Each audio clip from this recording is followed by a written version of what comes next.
बातमी अशोक खरात संदर्भातली आहे। बंधू अशोक खरातला न्यायालयामध्ये हजर करणार आहेत। खरातची पोलीस कोठडी आज संपली आहे। आतापर्यंत खरातवरती 10 गुन्हे दाखल करण्यात आलेले आहेत। नाशिक जिल्हा न्यायालयातील निर्णयाकडे लक्ष लागलेलं आहे। खरातची पोलीस कोठडी आज संपली आहे। आतापर्यंत खरातवरती 10 गुन्हे दाखल करण्यात आले आहेत आणि या संदर्भात अधिक माहिती जाणून घेत माझे सहकारी किरण गोटूर सध्या आपल्या सोबत आहेत। किरण, आज याची कोठडी संपतीये, 10 गुन्हे जवळपास या खरातवरती दाखल आहेत। काय पुढची न्यायालयाची भूमिका असू शकते? याच्या शिक्षेमध्ये कितपत वाढ होऊ शकते?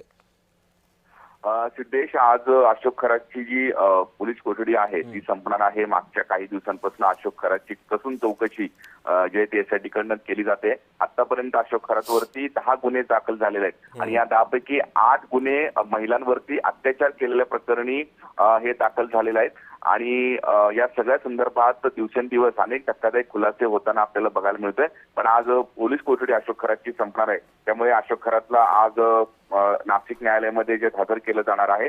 अजून काही जे नव्याने गुन्हे दाखल झालेले आहेत त्या गुन्ह्यांसंदर्भात आणखीन काही दिवस पोलीस कोठडी मिळावी अशा पद्धतीचं युक्तिवाद सरकारी वकील करू शकतात असा अंदाज आहे। त्यामुळे माननीय न्यायालयामध्ये आज काय सुनावणी होतो आणि काय एकूणच निकाल येतो हे बघणं महत्त्वाचं असणार आहे। नक्कीच, धन्यवाद किरण, तुम्ही दिलेल्या सविस्तर माहितीबद्दल।